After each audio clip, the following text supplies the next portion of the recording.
After the Avengers ended, were you craving more Loki and Thor?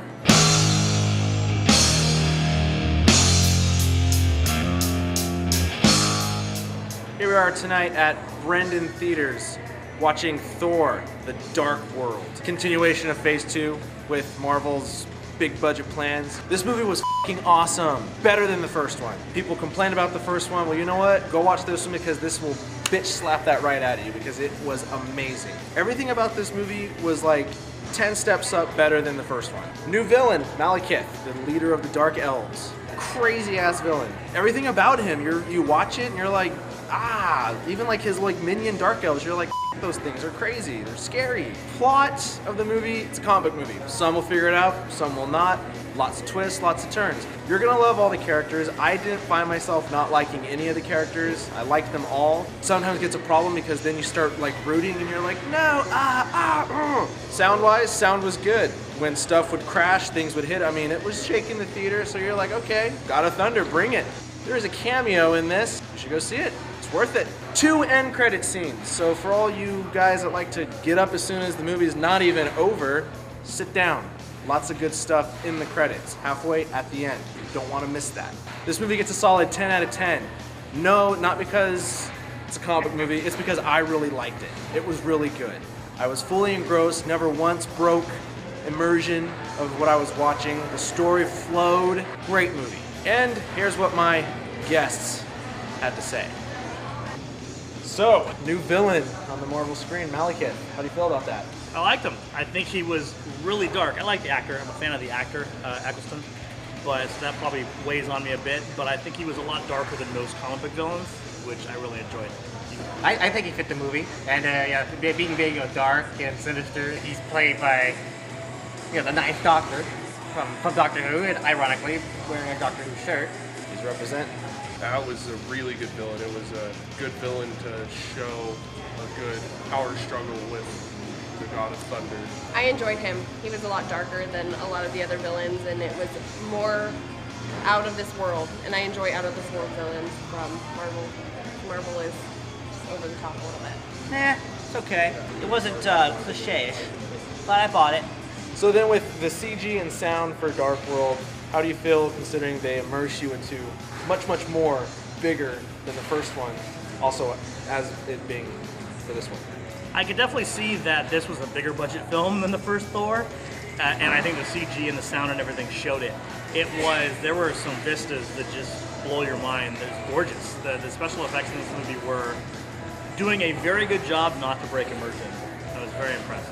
Yeah, the budget, you could tell, was through the roof. Sound was great. The visuals were stunning. I mean, felt like I was there.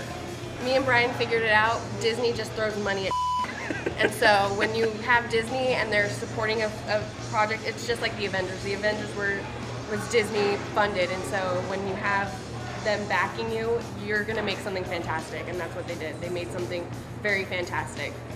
Kudos, Disney.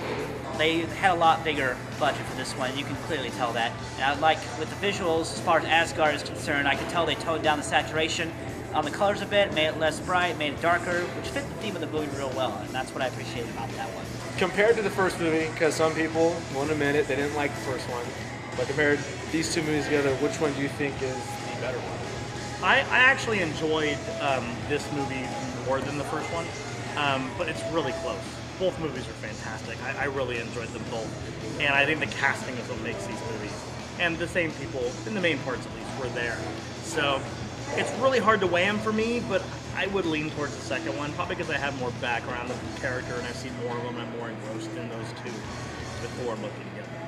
I would have to say this one. The better one for me is 2. You could tell that you didn't have to do the whole building up process. You could tell all the characters were already there.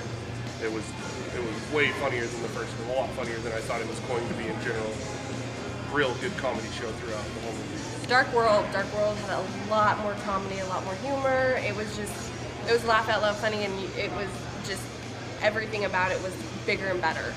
I think they're both good, but it's hard to tell. They're good in their own in slightly different ways because they both have different themes, and so I don't think it's really fair to compare the two as far as story-wise goes. I do think the second one was funnier.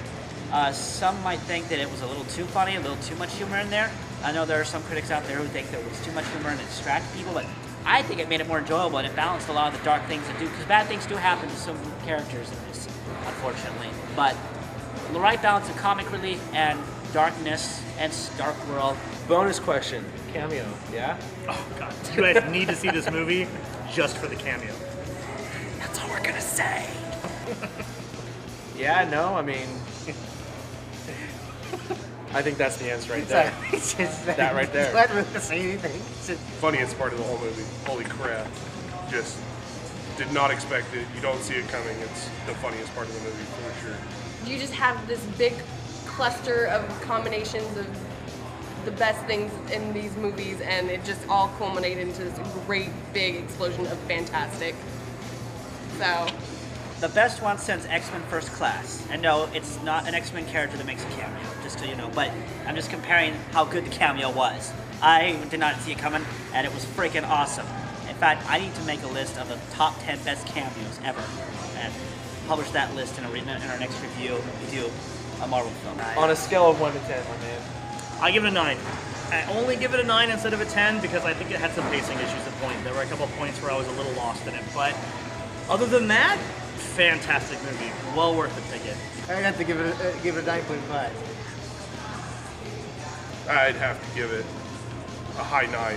It was a great movie. Everything about the movie was phenomenal. There was no real downside to the movie at all, except for that it had to end. 9.5.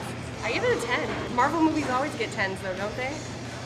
Go on ahead and comment down below. Let us know how we're doing. Like this, favorite it, share it, subscribe to the channel. Next week, we're gonna catch up on a movie that's already kind of been out, because there are some good ones, but we cannot decide. So you guys who watch this, shoot down what we should see that's been out the past couple weeks, and or what's coming out next week. And we will see you guys next week at Brendan Theaters. Although I don't remember my review from Thor, but I will say that Thor, if I swung the other way, he's still looking. Who wants to go next? I didn't give it a review. Oh, no, I lied. Stop. Stop. And that hammer, kinky as ever, and he swings it like a mother. Woo!